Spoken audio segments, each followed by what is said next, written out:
నమస్తే, welcome to okay TV. నేను విభాను. ప్రస్తుతం ప్రజావాణి దగ్గరికి ఆర్ఎంపీ డాక్టర్స్ ఒక 100 మంది ఆర్ఎంపీ డాక్టర్స్ రావడం జరిగింది. వీళ్ళను ఈ ప్రభుత్వం ఏం ఆదుకోవట్లేదు, మమ్మల్ని ఇబ్బందులకు గురి చేస్తూ కంప్లైంట్స్ గురి చేస్తా ఉన్నాయి. చాలా ఇప్పటికీ 400 మందిని పైన కంప్లైంట్ అయ్యాయి, పోలీస్ స్టేషన్ పాలు చేస్తా ఉంది.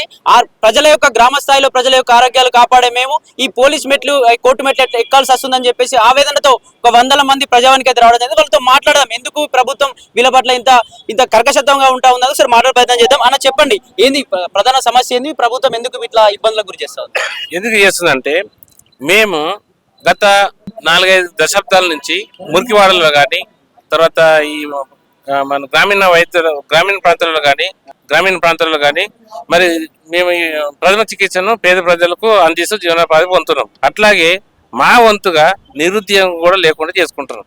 నిరుద్యోగం ఉన్నది కదా, నిరుద్యోగం లేకుండా కూడా మా వంతుగా మేము ప్రయత్నం చేస్తున్నాం, నిరుద్యోగం ఏమి కలిగిస్తున్నాం. గత కాంగ్రెస్ ప్రభుత్వం గౌరవ దివంగత డాక్టర్ రాజశేఖర్ గారు ముఖ్యమంత్రి గారు ఉన్నప్పుడు, ఉమ్మడి ఆంధ్రప్రదేశ్ ఉన్నప్పుడు జీవో తీసుకొచ్చాడు. మమ్మల్ని గుర్తించి, తను కూడా డాక్టర్ కాబట్టి మమ్మల్ని గుర్తించి జీవో నెంబర్ 1273 ఈ 6వ తారీఖు 10వ నెల 2009 నాడు ఇచ్చి కమ్యూనిటీ పారామెడిక్ శిక్షణ జిల్లా ప్రభుత్వ కేంద్రాలు ఉన్నాయి కదా, జిల్లా ప్రభుత్వ కేంద్రాలలో మాకు 1000 గంటల శిక్షణ ఇచ్చింది. అంటే 6 నెలల పాటు 7 నెలల పాటు మాకు శిక్షణ ఇచ్చింది. జిల్లా కేంద్రాలు, ప్రభుత్వ జిల్లా కేంద్రాలు అందరికీ ట్రైనింగ్ ఇచ్చాను. మేమందరం DD 200 రూపాయలు DD రూపంలో కూడా చెల్లించాం, ప్రభుత్వం చెల్లించినాం. మాకు బడ్జెట్ కేటాయించి శిక్షణ ఇచ్చిండు. ఇచ్చిన తర్వాత మాకు శిక్షణ ఇచ్చి పూర్తి అయిన తర్వాత సర్టిఫికెట్ ఇచ్చే లోపలనే మహానుభావుడు స్వర్గస్థులయ్యారు. మరి దీనివల్ల మా యొక్క పరిస్థితి మొత్తం ఆగమనించవచ్చని అయిపోయింది. మరి ఇప్పుడు అప్పుడు మన ప్రభుత్వం మారిపోయింది. టీఆర్ఎస్ ప్రభుత్వం ఉన్నప్పుడు కూడా కాలయాపన చేసింది. టీఆర్ఎస్ ప్రభుత్వం కూడా మెయిన్ ప్లేస్ లో పెట్టింది, ఆ యొక్క విషయాన్ని విస్మరించింది. దాడులు అయితే జరపలేదు. ఇప్పుడు వచ్చిన బడ్జెట్ లేదని అది వివిధ కారణాలతోటి కొన్ని నెపంతో చేసింది. మరి ఇప్పుడు ఉన్న ప్రభుత్వం కూడా మన మేనిఫెస్టోలో మన ఆర్ఎంపీ PMPలకు శిక్షణ ఇచ్చి ఏదైతే 2009లో ఇచ్చిన యాక్ట్ ఉన్నదో అది మీకు అమలు పరుస్తుందని చెప్పేసి అని మేనిఫెస్టో పెట్టింది. మరి ఇప్పుడు వచ్చింది వచ్చింది. మరి ఇప్పుడు గత సంవత్సరం నుంచి ఏదైతే ప్రభుత్వం వచ్చిన కానించే నేను చెప్తున్నా కదా, ఈ యొక్క ప్రభుత్వం వచ్చిన కానించే మరి మేనిఫెస్టో పెట్టింది కదా, పెట్టినది ఆ యొక్క విస్మరించింది, పైకెంచి పట్టించుకోవాలి కదా, పైకెంచి మళ్ళీ మాపై దాడులు చేస్తుంది. ఇంతమంది ఏది ఇప్పుడు ఎవరు TGMC వారు చేస్తారు, తెలంగాణ మెడికల్ కౌన్సిల్ వారు, ఈ యొక్క IME వారు, తర్వాత TGMC వారు తోటి మరియు వీరు విజిలెన్స్ తోటి, మన DMNDS అధికారులతోటి, డిస్ట్రిక్ట్ మెడికల్ అండ్ హెల్త్ ఎందుకు చేస్తారంటే, ఇప్పుడు MBBS డాక్టర్లు వస్తారు, కొన్ని సంవత్సరానికి 1,000 మంది ఇట్లా వస్తున్నప్పుడు మీరు ఎందుకు ఇంకా మాకు మీ దగ్గర ఏ సర్టిఫికేట్ లేవు కదా అంటే, మరి ఆనాడు నుంచి మేము కొన్ని 4-5 దశాబ్దాల నుంచి అంటే 40-50 ఏళ్ళ నుంచి ప్రాక్టీస్ చేసుకున్నాం కదా.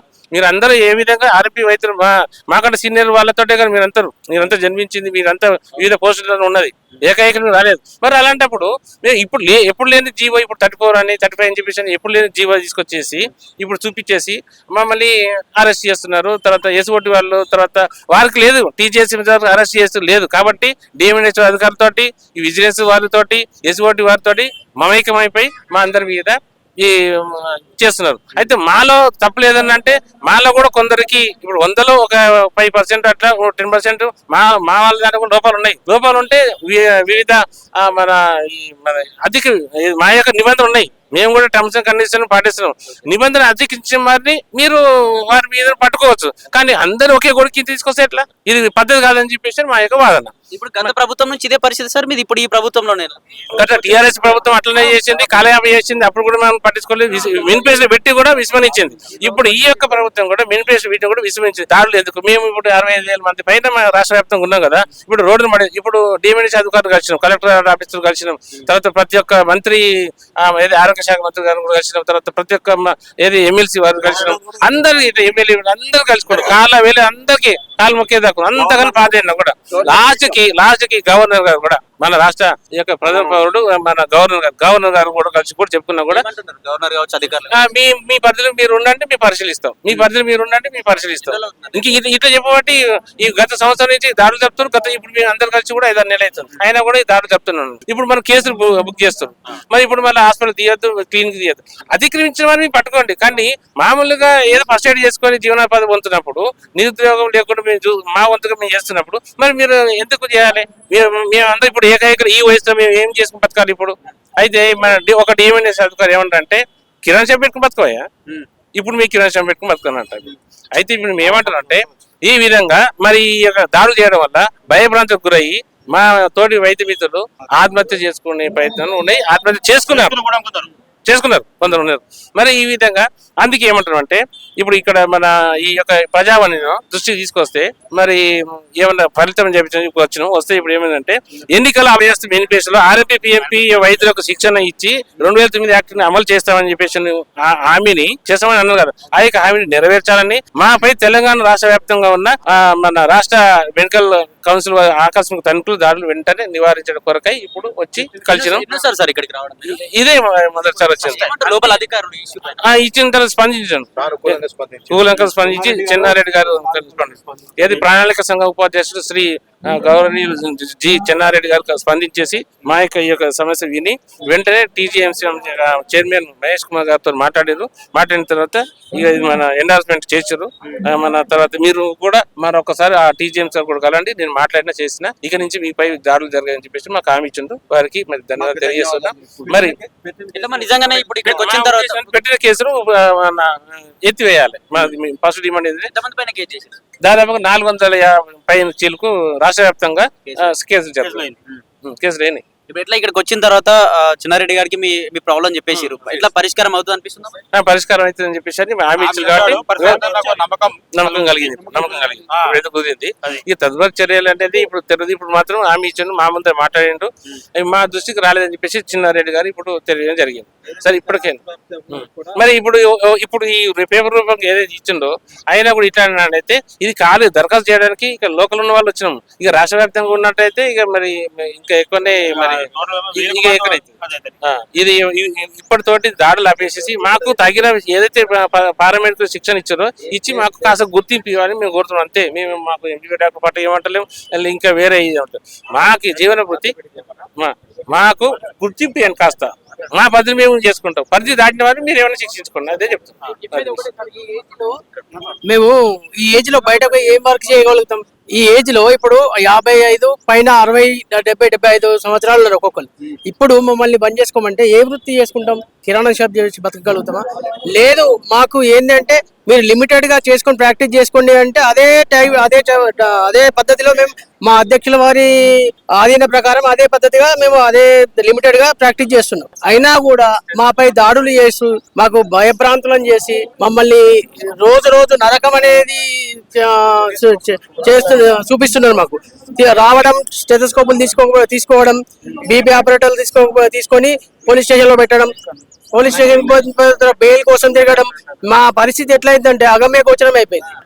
నకిలీ డాక్టర్లని, దొంగ డాక్టర్లని.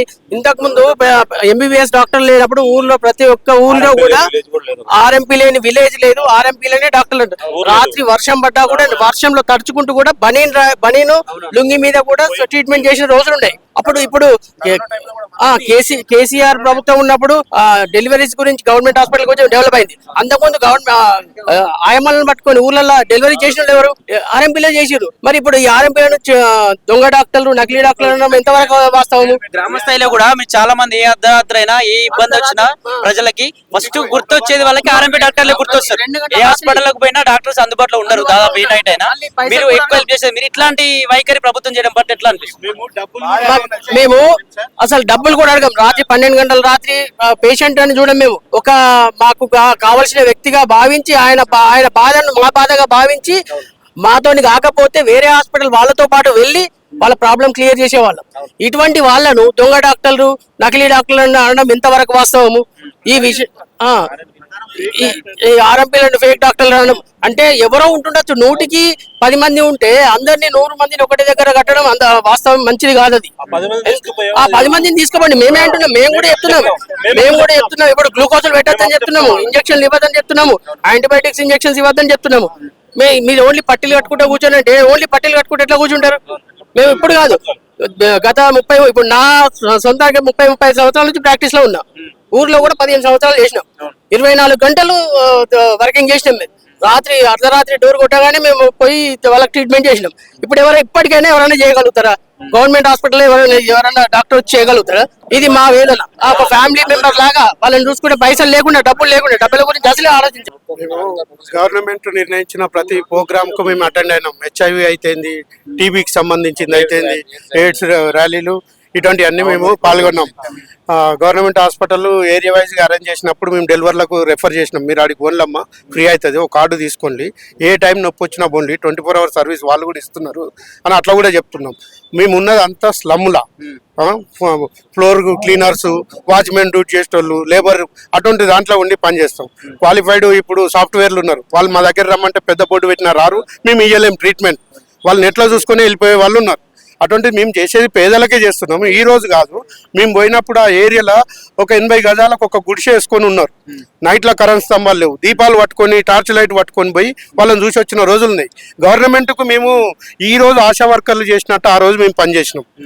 మీ పేరు మీ ఆ ఏరియాలో ఏమీ లేదు, మురికి కాలువ ఏదైనా వచ్చింది, డెంగ్యూ, ఈ రోజు డెంగ్యూ వచ్చినా ఎక్కడి నుంచి ఎంతమంది వస్తున్నారు అంటే రేపు ఆడికి దోమలకు మందు కొట్టడానికి వాళ్ళు వస్తున్నారు. ఒక ఏజెంట్ లాగానే ఉన్నాం మేము. గవర్నమెంట్కు ప్రతి వాళ్ళకు మేము సహకరించినాం, అటు పేషెంట్లకు, గరీబులకు.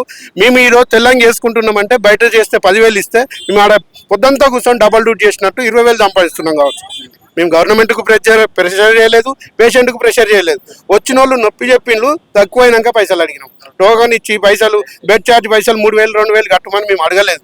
మమ్మలను మా పద్ధతిలో పని చేసుకొనియండి. మేము కత్తి పెట్టము, కుట్లేయము, ఇలాంటివి చెయ్యము. అలాంటివి చేసే వాళ్లకు మీరు శిక్షించండి. మేము ఫస్ట్ ఎయిడ్ చేస్తున్నాం. మీరు రాసిన ఓపీ చూపించుకుంటే ఒక నెలకు 10 ఇంజక్షన్లు రాస్తాను పెద్ద డాక్టర్లు. అవి వాళ్ళు ఆ ఇంజక్షన్ కూడా ఆటో పెట్టుకొని పోలేరు. మా దగ్గర అని వస్తున్నారు, మా దగ్గర కడుపు నొప్పితో వస్తారు. అరే ఇది ఈ కడుపు నొప్పికి ఎవరు చూపించుకోవాలి? అల్సర్ మనకి ఇది, అక్కడ వెళ్ళి చూపించుకో, ఇది ఎండికి చూపించుకోమ్మా, షుగర్ స్పెషల్, ఇట్లా మేము ఎక్స్ప్లెయిన్ చేస్తున్నాం. సీదా రూట్ చూపిస్తున్నాం వాళ్ళకి. మల్టీ స్పెషాలిటీ అని పోతే చూసి పంపించకుండా అడ్మిట్ లేదు. నిజంగానే నీకు మల్టీలో ప్రాబ్లం ఉంది, ఇన్సూరెన్స్ ఉంది, వెళ్ళిపో. మేము మంచి సలహా ఇస్తున్నాం. మేము గవర్నమెంట్కి సహకరించినట్టున్నాం, మాకు గవర్నమెంట్ సహకరించాలి. గవర్నమెంట్కి ఎన్నడూ మేము శత్రువులం కాదు. ఇది అర్థం చేసుకొని స్వర్గీయ రాజశేఖర రెడ్డి గారు మాకు ట్రైనింగ్ ఇప్పించిండ్రు. ఆ సర్టిఫికెట్ ఇప్పించి మాకు ఒకటి ఈ పరిధిలో కాదు, ఈ ఇప్పుడు వచ్చే వీళ్ళు ఎస్ఓటి వాళ్ళు కానీ, టీజీఎంసీ వాళ్ళు కానీ, వీళ్ళు ఎవరు రాకుండా మమ్మల్ని భయాందోళన చేయకుండా, ఒక్కొక్కరికి బీపీ, ఈ నిద్ర లేక, తిండి లేక భయపడుకుంటా ఎన్ని తీర్ల భయపడుతున్నామంటే అన్ని తీర్ల భయపడుతున్నాం. అందుకే రోడ్డు ఎక్కాల్సి వచ్చింది. ఒక్కొక్క పేషెంట్ వచ్చి అంటారు, నీకు సర్టిఫికెట్ లేదంట కదా, ఇన్ని రోజులు అనుభవం ఉన్నది, ఇన్ని రోజులు ఎట్లా వచ్చినావు, ఇవాళ ఎందుకు అడుగుతున్నావు?